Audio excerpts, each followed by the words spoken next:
Hey, everybody. Welcome to our Thriving Lives podcast, to our weekly Zoom call. I hope everybody's had a good week this week. I know last week we were off. Um, what did I have going on? I forgot what I had last week, but I was not here. So we missed that week's with it. Actually, I recorded a podcast this earlier this afternoon with Evan Fulmer, who I will be posting that either this week or next week. If you're hearing this on Monday, it might already be posted. We'll see when I end up posting that out. But that's a really good one. He's a financial advisor. He's actually my financial advisor, but we are talking about the parallels between financial investing and planning for the future, and all the parallels and similarities between the finance side of that and investing in our health for the future as well, and just all the comparisons between the two. So that was really fun call I did earlier today. So like I said, that'll be posted here shortly. But today we are talking about how motivation is not the catalyst for action, and how action is the catalyst for motivation. So we'll dive into that in a second. But first, I had one check-in that I thought was pretty cool from this client. She's been with me for a couple months. She's not on the call right now, but I'm going to go ahead and read this out real quick. So number 14, I forgot what that question is in the check-ins, but she said, my goal in general is to be healthy and mindful of what I'm eating and how I'm exercising. In parentheses, my long-term goal is to be an active grandma someday with my future grandchildren. End of parentheses. I am working on mentally being okay with a crappy day, but to just start back on the next day, knowing this is a lifelong journey, and a bad day here and there is not going to hurt. In my mind, prior to working with you, I've always felt like I needed to be perfect, knowing there's no way I was going to be, and then be mad and upset with myself. I'm learning to continue with to work on being okay with a day or two off and just get my ass back on track. So that's somebody who, 3 months ago, she kind of, stated what her mindset was. Those imperfect days were, turn into self-sabotaging times, or just not giving herself grace. And so that's something we talk about a whole lot on here. But I think that was super, super cool, because that's only been a couple months of just working. And, the biggest thing is always being consistent with check-ins. And she's done that every single week since she's been here. And it shows with that mindset shift, not to mention the physical progress and things of that nature. So that's a win from one of my clients this week. So I thought that was awesome to share. But so we'll go ahead and dive on into the topic of today. So, what kind of stimulated this topic for me? I mean, this is something that we talk about on here. I mean, I think I do a motivation versus like momentum, motivation versus action in this situation type of call, one every 5, 6, 7 podcasts with it. But it's something that everybody struggles with. I struggle with it. I'm sure Renee can share on her experiences with just struggling with that motivation. And it's a topic that I get it. Like, we all want to be motivated. Life is so much easier when you're getting out of bed in the morning, hyped up, ready to go do whatever it is you're going to do. When you first reach out to Renee and I to get signed up, in that moment, you're motivated. You're motivated enough to complete the new client application, or to text us, or to DM us, or whatever the case is. And you're probably still motivated by the time you get on that phone call. Maybe after our phone call, maybe you're still super, super motivated. But then a few days goes by, and you might still be motivated, or that might have already kind of waned. And that's one of the reasons why, like, it's important to go ahead and get started, and why, like, I'm huge on not really wanting a potential client to wait, not because I'm not going to get their business. I mean, that's a component of it, but it's also because I know that motivation is going to quickly fade, especially if they're not doing the right things to themselves. They're motivated for that day. We both need to seize that moment and just start acting on it. And you've already done the one action of reaching out and saying, hey, I need help with this. And that's a big step in that right direction. But then after that, it comes down to that motivation might not be there, but you still have these things you need to do. You still have these goals, these things you're working on. And so you just have to start acting. And, again, that motivation, usually if it's there to get you to reach out, it's going to go away quickly. It's not going to be very sustained with that. And so the way to build true long-term motivation and discipline, which is a skill that is sharpened, is through action. It's by acting, it's by signing up, it's by reaching out, but then it's by going to the gym. Maybe you don't like going to the gym. Go to the gym. And if it doesn't have to be the gym, it could just be exercise. Like, we don't have to look at the gym's format. It could just be going on a walk, could be going on a hike, could be riding your bike, could be literally any sort of exercise that you need Just to be moving your body. Exactly. It's just whatever that looks like to you. And yes, the gym is great for resistance and for, actually building our muscles and building our body. It's the best way to sculpt our body in the way we want it to. And again, for that longevity aspect of great bone and muscle health. But at the same time, if you're going from not doing anything to doing something is better than absolutely doing nothing. So that if that is just a walk, that is just a bike ride, if that's a swim, if that's whatever, do it. That's a step in the right direction. But then even that some of those small ways of like just going on a walk, there's gonna be days where you're not motivated. But you have to keep doing it, because that motivation is not going to come until you really act on it, until you really make it an ingrained part of your life. And then even then there's gonna be days where you're not motivated. I know there's days where I'm not motivated to go to the gym, but I also think about, right now, like I want to build muscle, I want to be strong, and I want to be able to do that for the rest of my life as well. I know that by allowing myself to take more days off, if my body needs rest, that's totally different than me just saying, I'm going to be lazy today, not go to the gym. But that can quickly snowball into not going for a week, not going into a few weeks, and then before you know it, we haven't gone for a couple months with it. So we have to keep showing up and keep focusing on the action that we need to be doing, and focus up momentum building. And then that motivation, again, it's going to be there. Sometimes we're going to do amazing, sometimes it won't be. Renee, do you have something to add? Yeah, I think part of it too is for Marcus and I, we've built that motivation and discipline into our lives for the gym. And so where him and I may not struggle on motivation getting to the gym, there's other aspects of our life that we could like point this out to. Um and even some days like I know I love lifting, I love going to the gym. And some days I just simply don't want to do it. And in those days I try to tell myself I use the discipline that I've already built Mm-hmm. to move my body in some way. Maybe that's yoga or maybe that's a walk, but that's so my future self will thank me because I know I'll feel better.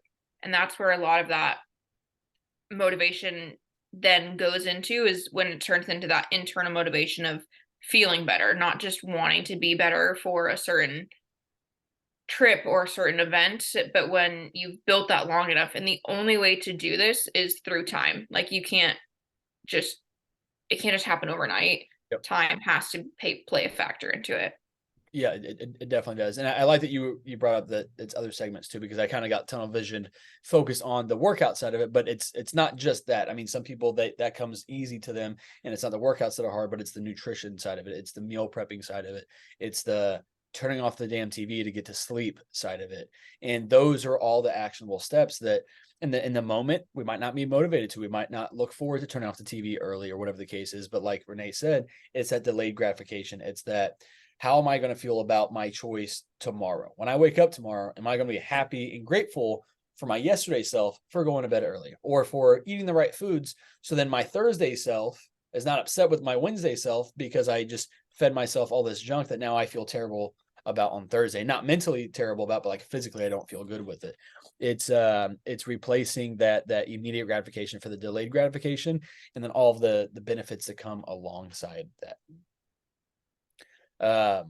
Renee also mentioned, maybe not being motivated to go to the gym. Like there's sometimes where I'm literally driving to the gym, and on the way there, I'm like, the last thing I want to do right now is go pick up a weight. And that could be because maybe my body just needs a break, something's tweaked, or maybe I just don't feel it that day. And so there's been plenty of times where I've got this drive to a body shop, and I have this last second decision. I can get off and go to the gym, or I can stay on that for one more exit and go take it to Shawnee Mission Lake and go on a hike there. And so oftentimes now, if I'm feeling that way, I know I need to go move my body. I know I'm going to be really, really happy to get out in that sunlight and get out in some nature. And maybe that's just what I'm missing. Maybe I'm so go, go, go that I haven't just taken a deep breath. Because even at the gym, even though I'm separating from things, I'm not like at peace and like resting at that moment. I'm still being super intense with it and things of that nature. And going out on that hike sometimes is the exact break that I need. And but I did the thing I needed to. I was action. I put the action behind. I know what I need to be doing with this, and I went towards the gym. But I was able to make a different decision that honestly paid me back in dividends that the gym might not have been able to do that day. Yeah, I agree. Sometimes I will force myself to go on a walk because I know it's good for me. And the first like 20 minutes of the walk, I don't want to be there. I want to turn around. I feel like I'm just lugging body weight around. And then by the time I've gotten to my groove, I'm 20 minutes in, I have a good podcast on, I'm enjoying the sunlight. Then Yeah. I feel like I could walk for an hour. Oh But yeah. that first 20 minutes, I'm like, no, I don't want to be here. I'm only gonna do 20 minutes, then I'm done. But 9 times out of 10, I do more than 20 minutes because you just get into that groove. So again, just by taking that action is Mhm. when the motivation is just going it's just gonna catapult. Oh yeah. Well, and then afterwards, you can reflect. I think, all the times that I've ever exercised or ate a healthy meal or went to bed early, there's not been probably one time ever my entire life that I've been like, really wish I didn't do that. There's not been one time where I've ever felt that way. But there's been plenty of times where I didn't go to bed early, or I didn't work out, or I didn't eat the healthy meal, or I didn't make the better choice, or whatever the case is. And then I had regret about that, or I didn't feel good because of it, or whatever the case is. And so, yeah, just focusing on the rewards that it's going to bring you other than just that immediate gratification with it. But so again, it just comes down to we have to focus on action. We have to know where we want to go, why we want to go there, and why it's important for us. And then that will guide us in what is the actionable steps I need to take today. And then I show up and do that same thing tomorrow. And again, some of those actionable steps might look different day to day because your life looks different day to day, but you still need to be intentional about the steps I'm taking today are still moving me in the right direction.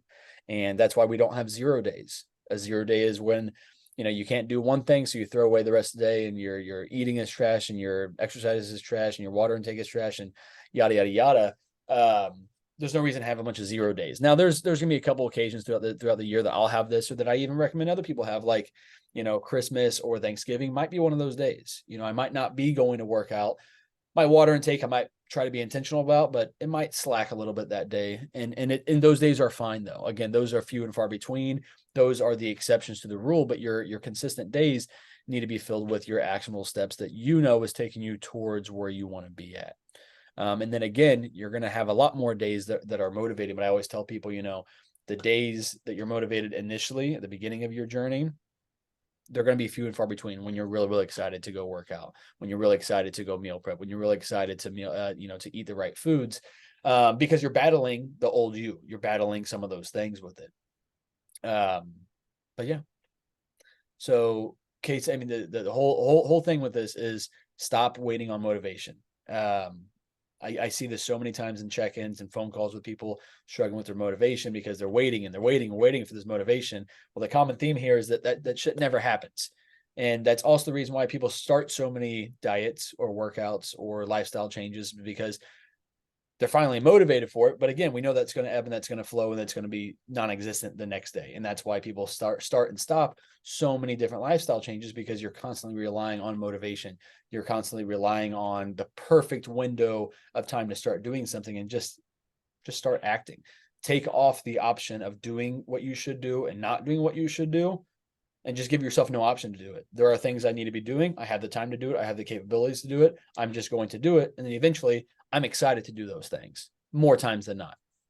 And that's the thing too about especially the benefit of this is that you have me and Marcus to help give you that motivation or help you learn how to give yourself that motivation over the time as well. Yep. So use us for that. That's what we're here for. While you have someone to kind of hold your hand, and like he was saying, the motivation you'll feel at the beginning is very different than what you'll feel Down the road. months and months in. Um, and so And yeah. that's when your discipline takes over. When you're Yes. months in, or your years and years into this, the reason why I still go to the gym, even if I'm not feeling it, is the discipline's there, and I know all the rewards that it's going to bring me. And so logically speaking, it makes no sense to not go do the things that I know I should be doing if the time allows for itself. But since we're on the topic of motivation, and there's still things we can pull on. There's levers we can pull on to give ourselves, added motivation. Renee, I want to hear from you too, but I'll kind of give my examples. When I first started my weightlifting career, my motivation was that I wanted to be bigger. I didn't want to be small anymore. So what I actually started doing was, my motivation before I went to the gym every day was I would watch YouTube videos of my favorite bodybuilders. I'd watch what they did for their workouts. I'd watch how they did the workouts. And sometimes I would sit in my car for an hour before I'd actually go into the gym.